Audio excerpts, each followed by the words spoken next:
내 이름은 이진우, 20살, 서울에서 나고 자란 평범한 대학생이었다. 잠시 학업을 뒤로하고 입대라는 새로운 세상으로 발을 들였다. 도착한 곳은 최전방, 긴장감이 감도는 DMZ 근처의 기계화 보병 부대였다. 낯선 군복, 삭막한 내무반, 모든 것이 어색하고 숨막혔다. 야, 신병, 정신 안 차려? 여기 서울 아니다. 똑바로 해. 상병의 호통 소리가 쩌렁쩌렁 울렸다. 군대란 곳은 내가 상상했던 것보다 훨씬 더 엄격하고 숨 쉴 틈조차 주지 않는 곳이었다. 훈련은 고됐고 규율은 숨 막힐 듯 엄격했다. 특히 계급 간의 차이는 넘을 수 없는 벽처럼 느껴졌다. 이진우 훈련병, K2 소총 분해 결합 실시. 나는 K2 소총을 든 채 멍하니 서 있었다. 대학에서 컴퓨터 프로그래밍을 공부하던 나에게 총은 너무나 생소한 물건이었다. 손은 덜덜 떨렸고 머릿속은 새하얘졌다. 뭐 하는 거야? 빨리 안 해? 죄송합니다. 나는 겨우 정신을 차리고 소총을 분해하기 시작했다. 하지만 손이 말을 듣지 않았다. 부품들은 자꾸만 미끄러져 떨어졌고 시간은 속절없이 흘러갔다. 야, 너 일부러 그러는 거지? 아닙니다. 정말 죄송합니다. 나는 눈물이 핑 돌았다. 고참들의 비웃음 섞인 시선이 따갑게 느껴졌다. 나는 왜 이렇게 못하는 걸까? 자책감이 밀려왔다. 그때 누군가 내 어깨를 두드렸다. 괜찮아? 고개를 들어보니 앳된 얼굴의 여자 군인이었다. 그녀는 부대 의무실에서 근무하는 한지수 간호장교였다. 훈련 중 가벼운 찰과상을 입어 의무실에 들렀을 때 그녀는 따뜻한 미소로 나를 맞아주었다. 처음이라 그래. 누구나 처음엔 다 어려워. 그녀의 부드러운 목소리가 얼어붙은 내 마음을 녹였다. 그녀는 내게 소총 분해 결합 요령을 차근차근 설명해 주었다. 그녀의 손길은 따뜻했고 눈빛은 진심으로 나를 걱정하고 있었다. 고맙습니다. 나는 겨우 목소리를 냈다. 그녀의 따뜻함 덕분에 나는 조금씩 용기를 낼 수 있었다. 그리고 옆 내무반 침상에 앉아있는 최민호라는 동기를 소개받았다. 최민호는 밝고 쾌활한 성격으로 낯선 환경에 적응하지 못하고 힘들어하는 나에게 먼저 다가와 말을 걸어주었다. 야, 신병, 너무 풀 죽어있지 마. 여기 다 똑같아. 우리끼리 뭉쳐야 살아남는다. 그의 말은 틀리지 않았다. 우리는 서로에게 위지하며 힘든 훈련을 견뎌냈다. 민호는 훈련소에서부터 함께한 동기였기에 나보다 군 생활에 대해 아는 것이 많았다. 그는 내게 군대 생활의 요령을 알려주고 힘든 일이 있을 때마다 격려해 주었다. 어느 날 우리는 야외 훈련장에서 장갑차 조종 훈련을 받게 되었다. 나는 잔뜩 긴장한 채 조종석에 앉았다. 심장이 쿵쾅거렸고 손은 땀으로 축축했다. 이진우 훈련병, 출발. 나는 명령에 따라 조종 레버를 당겼다. 장갑차가 육중한 소리를 내며 움직이기 시작했다. 하지만 너무 긴장한 탓이었을까? 나는 그만 속도 조절에 실패하고 말았다. 장갑차는 통제 불능 상태로 질주하기 시작했고 결국 훈련장 한쪽에 쌓여있던 흙더미를 들이받고 말았다. 엄청난 굉음과 함께 장갑차가 멈춰 섰다. 나는 온몸이 굳어버린 채 아무것도 할 수 없었다. 곧이어 상병의 고함 소리가 들려왔다. 야, 이 미친놈, 너 지금 뭐 하는 짓이야? 나는 고개를 숙인 채 아무 말도 하지 못했다. 온몸이 덜덜 떨렸고 눈앞이 캄캄했다. 사고를 쳤다는 생각에 앞으로 어떻게 될지 두려웠다. 너 내려와서 군장 매고 연병장 100바퀴 돌아. 나는 묵묵히 장갑차에서 내려와 군장을 맸다. 무거운 군장이 어깨를 짓눌렀다. 연병장을 돌기 시작했다. 한 바퀴, 두 바퀴. 다리는 점점 무거워졌고 숨은 가빠졌다. 야, 신병, 똑바로 안 뛰어? 나는 이를 악물고 뛰었다. 눈물이 핑 돌았지만 멈출 수 없었다. 내가 저지른 실수에 대한 대가를 치러야 했다. 그때 누군가 내 옆에 다가와 함께 뛰기 시작했다. 민호였다. 혼자 힘들지? 같이 뛰자. 민호는 숨을 헐떡이면서도 나를 격려해 주었다. 그의 따뜻한 마음씨에 나는 다시 한번 힘을 낼 수 있었다. 연병장을 다 돌고 난 후 나는 온몸이 땀으로 범벅이 되었다. 하지만 마음은 한결 가벼워졌다. 내가 저지른 실수에 대한 책임을 졌다는 생각에 후련함마저 느껴졌다. 그날 밤 나는 잠자리에 누워 오늘 있었던 일을 되돌아보았다. 나는 왜 이렇게 실수를 많이 하는 걸까? 자책감이 밀려왔다. 그때 지수의 얼굴이 떠올랐다. 그녀의 따뜻한 미소와 격려가 나에게 큰 힘이 되었다는 것을 깨달았다. 다음 날 나는 다시 훈련에 임했다. 어제보다는 조금 더 자신감이 붙였다. 하지만 여전히 긴장되는 것은 어쩔 수 없었다. 며칠 후 우리는 긴급 상황에 대비한 물자 수송 훈련을 받게 되었다. 나는 중요한 의료 물품을 싣고 전방초소로 향하는 임무를 맡게 되었다. 이진우 훈련병, 이번 임무는 매우 중요하다. 실수 없이 완수해야 한다. 예, 알겠습니다. 나는 긴장된 목소리로 대답했다. 이번에는 절대로 실수하지 않겠다고 다짐했다. 나는 조심스럽게 장갑차를 몰고 좁고 험한 산길을 따라 올라갔다.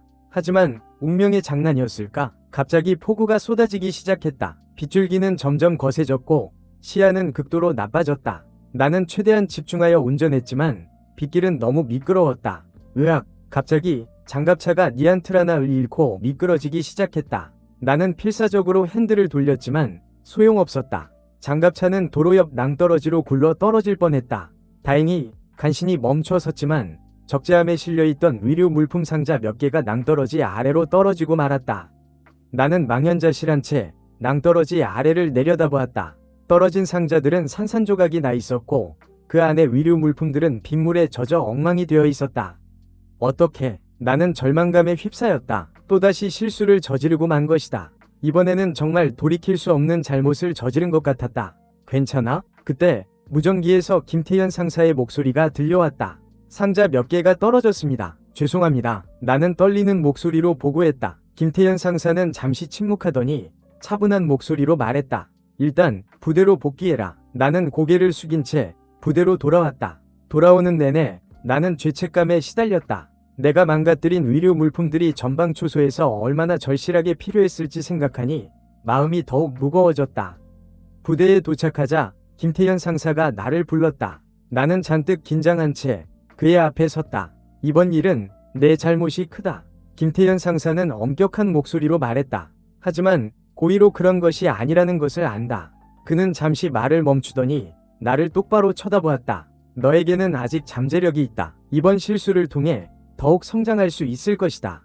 그의 말은 나에게 큰 위로가 되었다. 나는 고개를 숙여 감사 인사를 했다. 이번 일은 징계위원회에 회부하지 않겠다. 대신 너는 앞으로 더욱 열심히 훈련에 임해야 한다.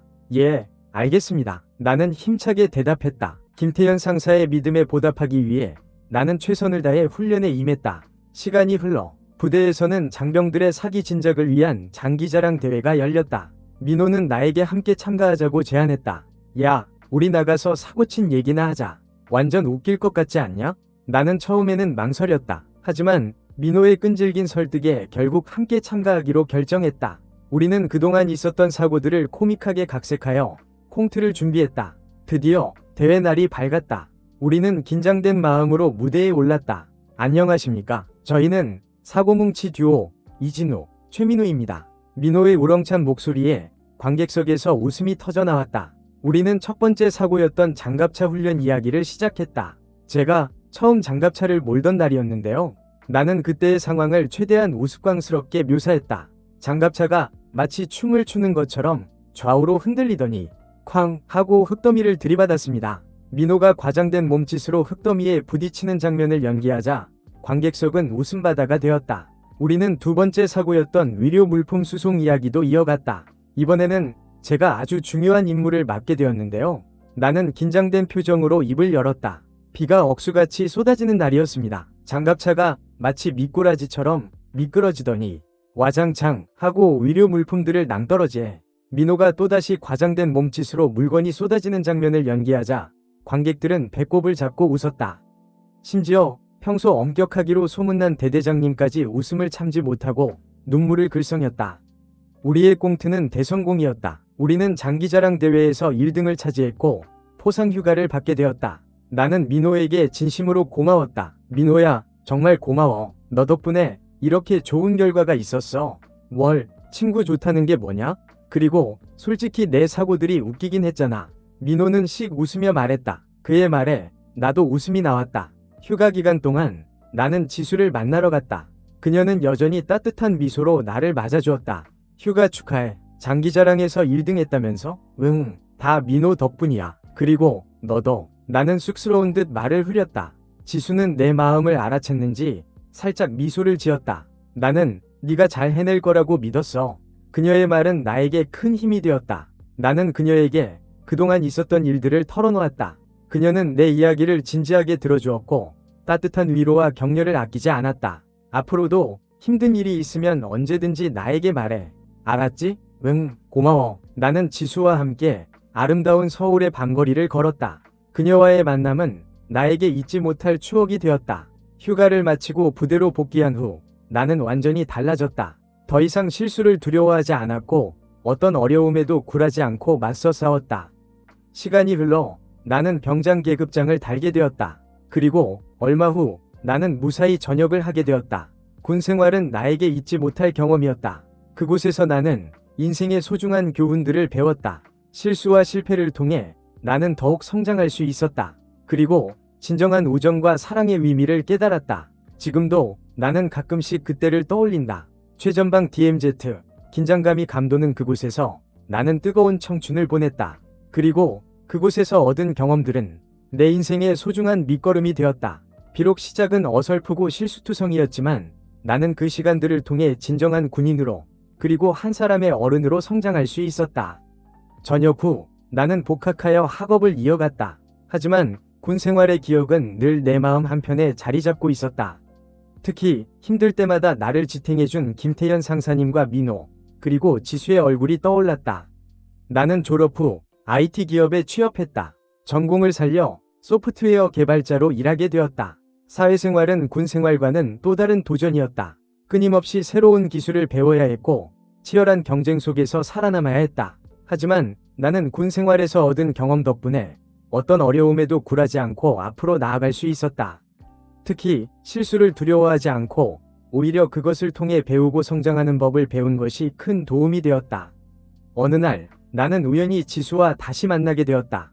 그녀는 여전히 아름다웠고 따뜻한 미소를 짓고 있었다. 우리는 함께 커피를 마시며 그동안 못다한 이야기를 나누었다. 군 생활 힘들었지? 그래도 잘 견뎌내서 다행이야. 지수는 따뜻한 목소리로 말했다. 응, 덕분에 너도 잘 지내는 것 같아서 보기 좋아. 나도 그래. 너 많이 변한 것 같아. 더 멋있어졌어. 그녀의 칭찬에 나는 쑥스러운 듯 웃었다. 우리는 서로의 안부를 묻고 앞으로의 계획에 대해 이야기했다. 나는 언젠가 내 회사를 차리고 싶어.